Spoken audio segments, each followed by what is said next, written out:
네, 오늘 발표를 맡은 자본시장연구원의 강현주라고 합니다. 최근 미국의 인플레이션 압력이 커지면서 미국의 통화정책 정상화에 대한 기대가 커지고 있는데요. 오늘 발표는 미국 통화정책 정상화에 관련된 주요 이슈들을 점검해 보기로 하겠습니다. 제가 오늘 말씀드릴 주요 논점은 크게 네 가지인데요. 첫 번째로는 미국의 인플레이션 우려와 관련된 부분이고요. 두 번째로는 테이퍼링, 즉 미 연준이 보유한 미 연준이 사들이고 있는 자산 매입 규모가 축소되는 것이 미치게 될 영향이고요. 세 번째로는 향후 미 연준이 금리 인상에 나서게 된다라고 하면 그 금리 인상의 시점과 폭이 어떻게 될 것인가 하는 점, 그리고 마지막으로는 국내 경제에 미칠 시사점을 짧게 정리해 보도록 하겠습니다. 첫 번째는 미국의 인플레이션 우려에 관한 내용입니다.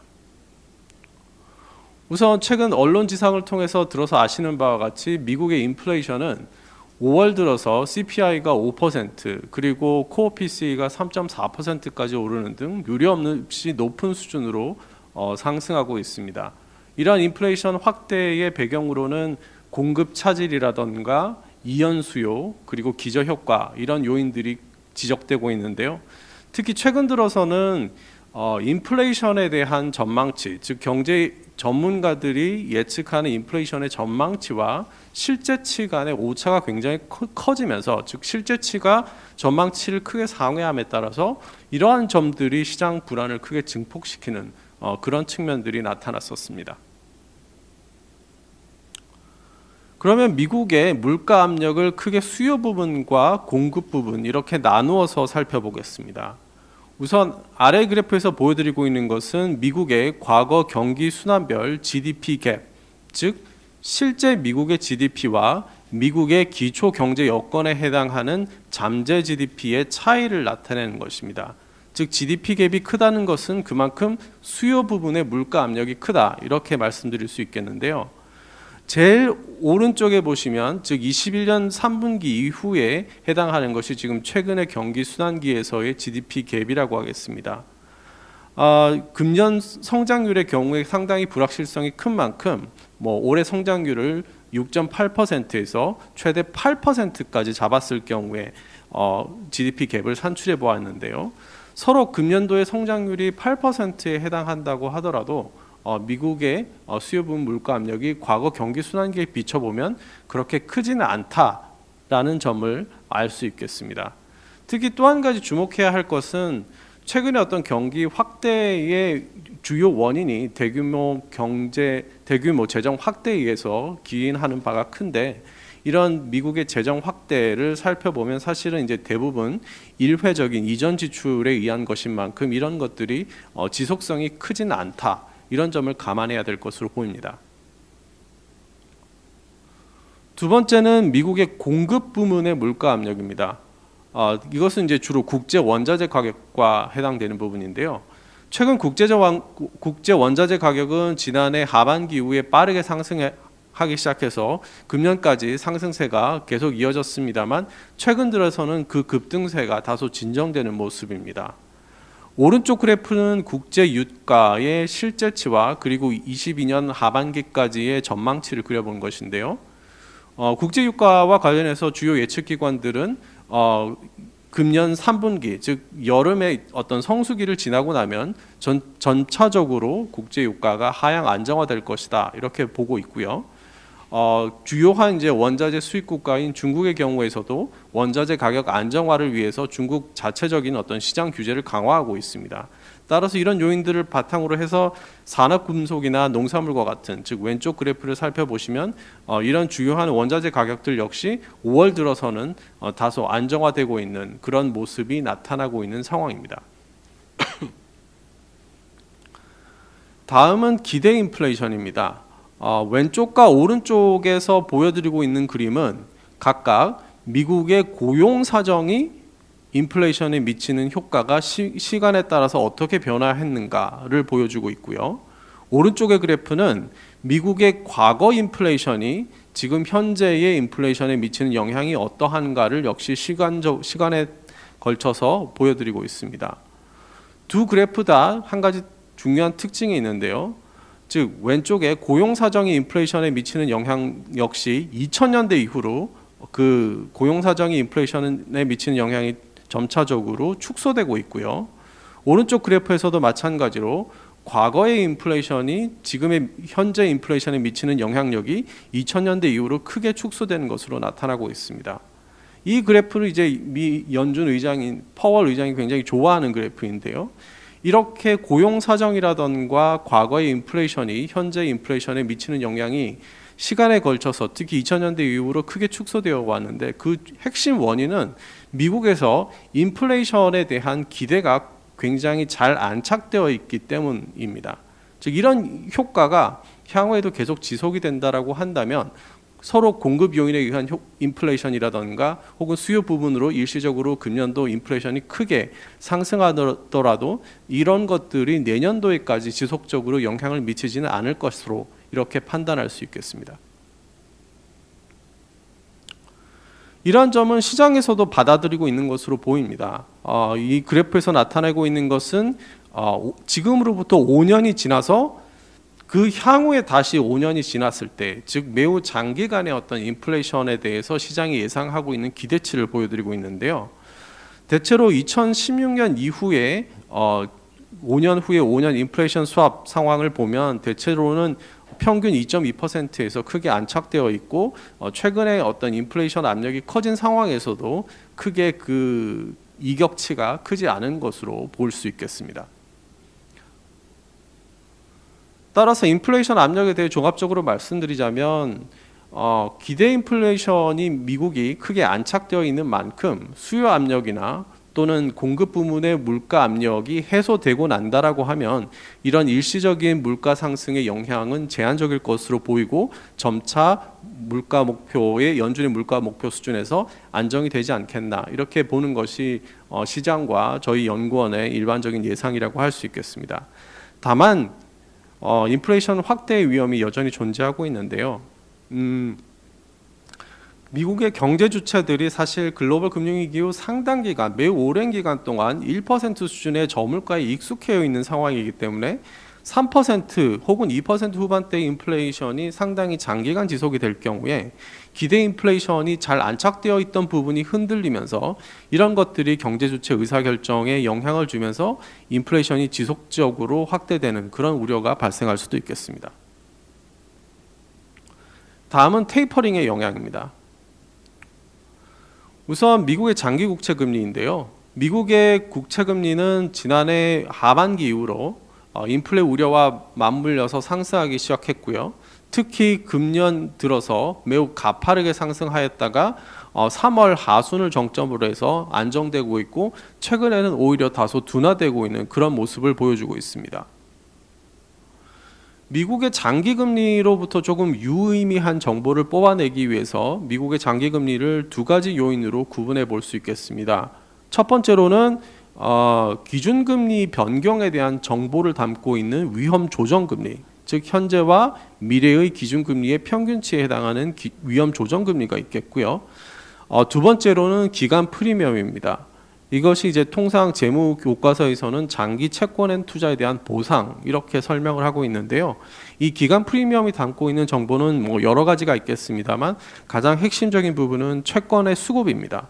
즉 이 채권의 수급과 관련해서 정책적인 요인이라고 할 수 있는 연준의 양적 완화라던가 미국 정부의 재정 적자 이런 것들이 이제 기간 프리미엄에 영향을 주는 부분이 되겠고요.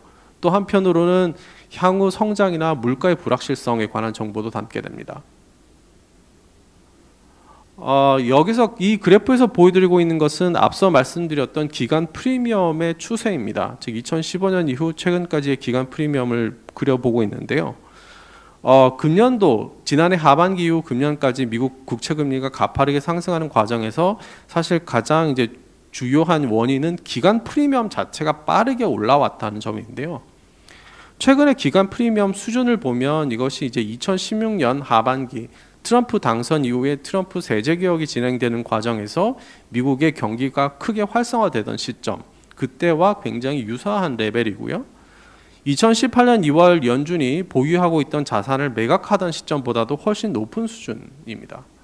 따라서 지금의 기간 프리미엄 수준이라고 하는 것은 일정 부분 인플레이션에 의한 부분도 있겠습니다만 미국의 채권 시장 참여자들이 상당 부분은 향후 예상되는 테이퍼링을 이미 선반영한 것이 아니겠는가, 이렇게 해석할 수 있는 부분이 굉장히 클 것으로 보이고요.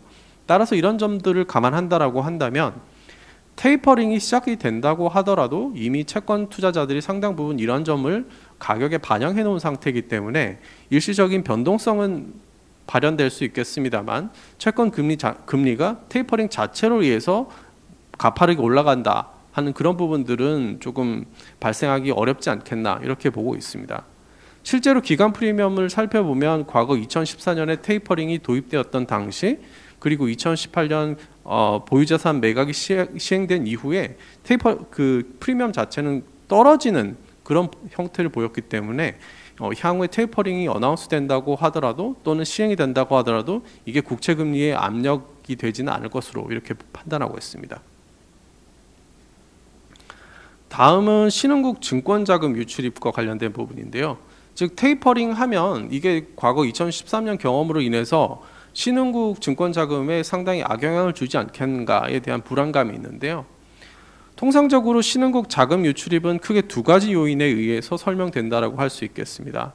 첫 번째로는 외부 요인인 달러화 지수, 즉 글로벌 유동성에 해당하는 부분이고요. 다른 부분은 신흥국 내부의 성장률, 즉 각국이 얼마나 경제가 건실한가, 이런 부분에 의해 주로 결정된다고 할 수 있겠습니다. 실제로 2013년 테이퍼 텐트럼 당시, 즉 2분기였죠. 2013년 2분기 당시를 살펴보면 왼쪽에서는 이제 주식 자금 유출입에 해당하는 것이고요. 오른쪽은 채권 자금 유출입인데요. 주식 자금은 실제로 순유출로 반전이 됐었고, 채권 자금의 경우에는 신흥국에서 순유입 규모가 크게 줄어드는 그런 형태가 나타났습니다. 다만 이제 이러한 자금 유출입을 향후에 이런 달러화 지수와 성장률이라는 측면, 결정 요인이라는 측면에서 살펴보면 어떻게 될 것인가. 향후 전방을 보면 역시 테이퍼링이 시작이 되더라도 신흥국 증권자금의 유출 위험은 매우 제한적이지 않겠나, 이렇게 판단하고 있습니다. 그 이유는 일단 성장률 측면에서 금년 신흥국의 성장률이 백신 보급이 낮기 때문에 상대적으로 선진국에 비해서 다소 부진합니다만, 내년 이후로 백신 보급이 원활해지면서 선진국 대비 성장률이 크게 회복될 것으로 이렇게 예상이 되고 있고요. 그게 이제 왼쪽의 그래프에 해당되는 내용입니다.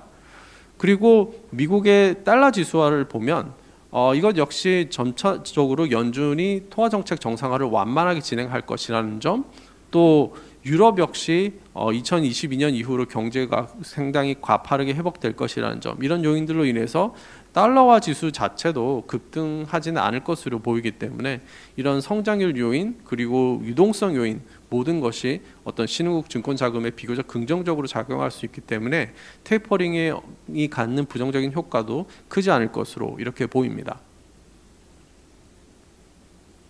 다음은 미국의 금리 인상입니다. 지난해 8월 미 연준은 미국의 통화정책 체계를 변경하였습니다. 그러면서 이제 평균 인플레이션 목표제라고 하는 것을 도입하게 되었는데요. 그 이전까지는 대체로 미 연준이 성장과 물가에 대한 전망치를 바탕으로 해서 선제적인 대응을 한다는 매우 교과서적인 통화정책 체계를 유지했었던 반면 8월 이후로는 이제 성장과 물가, 고용과 같은 실제 경제 지표를 확인한 이후에 사후적으로 대처하겠다는 형태로 통화정책 체계를 변경하였습니다. 이런 점에서 이제 문제가 되는 것은, 그렇다라고 하면 평균 인플레이션 목표제라고 할 때 과거의 데이터를 얼마나 많이 들여다볼 것인가, 즉 평균치로 얼마나의 데이터를 잡아야 될 것인가 하는 의문이 발생하게 되는데요.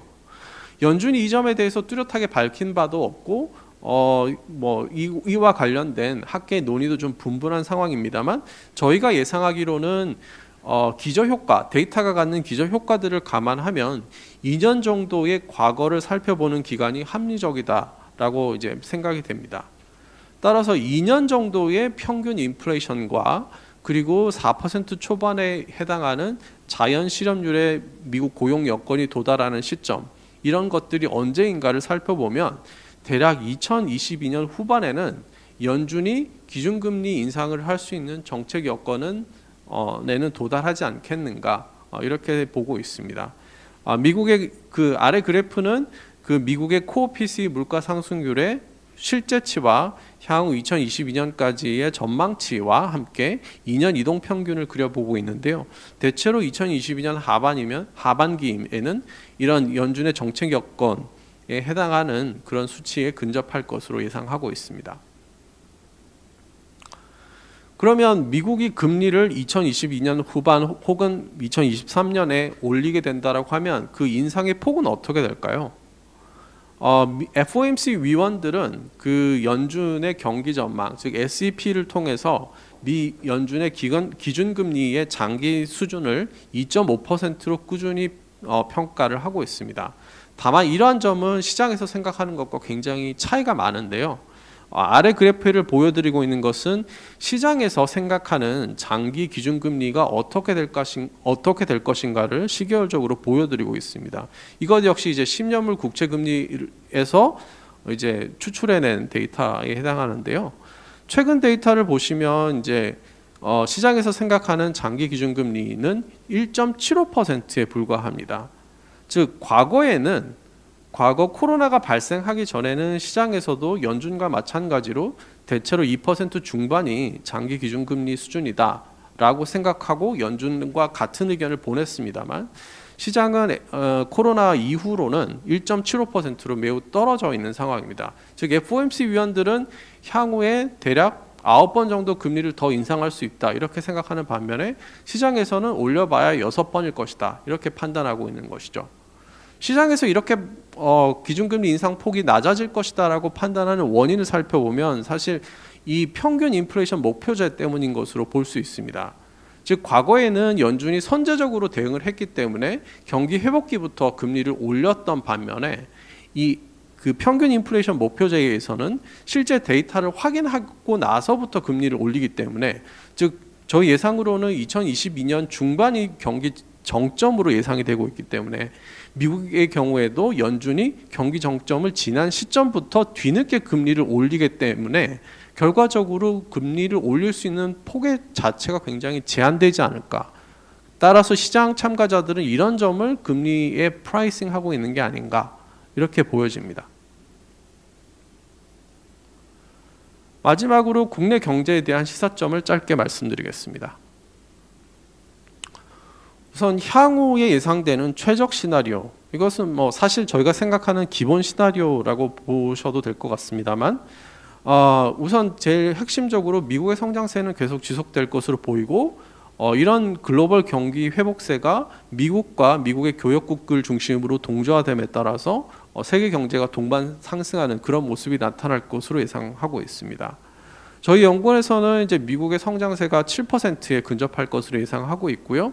그에 따라서 국내 경제가 금년 중 4.3% 성장할 것으로 지난 5월 말에 예상한 바 있습니다. 또한 이제 그 연준의 통화 정책의 측면에서도 미국의 통화 정책 정상화는 매우 완만하게 진행될 것으로 예상이 됩니다. 시장 참여자들의 우려에도 불구하고 연준이 과거와 달리 매우 적극적으로 소통에 임할 것으로 보이고요. 앞서 데이터에서 보여드린 바와 같이 시장이 이미 테이퍼링이라던가 기준금리 인상 폭에 대한 설정과 같은 것들에 대해서 충분히 적응을 하고 합리적으로 예측하고 있기 때문에 이런 점들이 긍정적이다라고 평가할 수 있는 부분들이 있겠습니다. 따라서 통화정책이 완만하게 정상화가 진행이 되면서 국채금리가 점진적으로 상승할 것으로 보이고요. 이에 따라서 미국의 달러화 가치라던가 글로벌 위험자산 가격 역시 안정적으로 유지되지 않을까 이렇게 판단하고 있습니다. 다만 이러한 전망에 대해서도 상당한 위험 요인이 존재하는 것은 사실입니다. 우선 첫 번째로는 글로벌 자산 가격 간의 동조화 이런 우려가 있겠습니다. 최근 이제 증시를 살펴보면 우리나라를 포함해서 미국 역시 마찬가지입니다만 대부분의 증시에서 증시를 주도하고 있는 것은 전기차라든가 자율주행과 같은 배터리와 같은 성장주가 되겠습니다. 이런 성장주들의 특징은 금리 민감도가 매우 높다는 점인데요. 이렇게 금리 민감도가 높은 성장주가 각국의 증시를 주도하고 있는 상황에서 만약에 금리가 오르게 되면 증시의 가격 조정이 굉장히 심화될 수 있겠다는 점을 지적할 수 있을 것 같고요. 특히나 이제 미국과 국내 금리 그리고 미국의 금리와 미국의 주가 간의 어떤 상관관계가 매우 커져 있는 점 역시 우려할 만한 요인이라고 생각할 수 있겠습니다. 즉 미국의 금리가 오르게 되면 일단 1차적으로는 미국의 주가에 하방 압력으로 작용하게 될 것이고요. 미국과 국내 금리 간의 동조가 매우 커져 있는 시점에서는 미국 금리가 오르면서 국내 금리가 따라서 오를 수 있고, 이에 따라서 미국 주가가 하락하고 국내 금리가 올라갈 때 국내 주가 역시 매우 큰 하방 압력을 받을 수 있습니다. 이와 같이 자산 가격 간의 상관관계가 높아져 있는 측면에서 금융기관들의 향후 위험 관리 어려움이 굉장히 커질 수 있겠다는 점을 지적할 수 있겠고요. 더 큰 위험으로 보자면 인플레이션의 상승세가 올해 예상하는 것 그리고 내년에 예상하는 것보다 더 커지게 될 경우에 연준이 매우 긴급하게 정책 기조를 급선회해야 되는 상황, 이것이 굉장히 큰 위험이다라고 할 수 있겠습니다. 앞서 말씀드린 바와 같이 연준의 통화정책 체계가 이제 사후적인 대처로 바뀌어 있기 때문에 만약에 물가 압력을 확인하고 나서 금리를 올리게 된다라고 하면 그 금리 인상의 속도는 매우 가파르게 진행될 것으로 보이고요. 따라서 미국 금리 인상이 매우 가파르게 진행이 될 경우에 나타나는 부작용으로서는 달러화의 강세 그리고 금리 인상의 가파른 속도에 의한 한계 기업의 퇴출 문제 그리고 신흥국의 금융 불안, 이런 요인들이 동시적으로 발현될 수 있겠습니다. 국내적으로는 금리가 동조화되면서 국내 기초 경제 여건에 부합하지 않는 수준으로 금리가 급상승할 경우에 부채 문제가 악화될 수 있겠고요. 최악으로는 이제 지금과 같은 낙관적인 경기 인식이 급속히 악화되면서 물가의 압력과 성장의 둔화라는 스태그플레이션이 나타나는 부분이 최악의 상황이 되지 않을까, 이렇게 판단하고 있습니다. 이상 제 발표를 마치겠습니다. 경청해 주셔서 감사드립니다.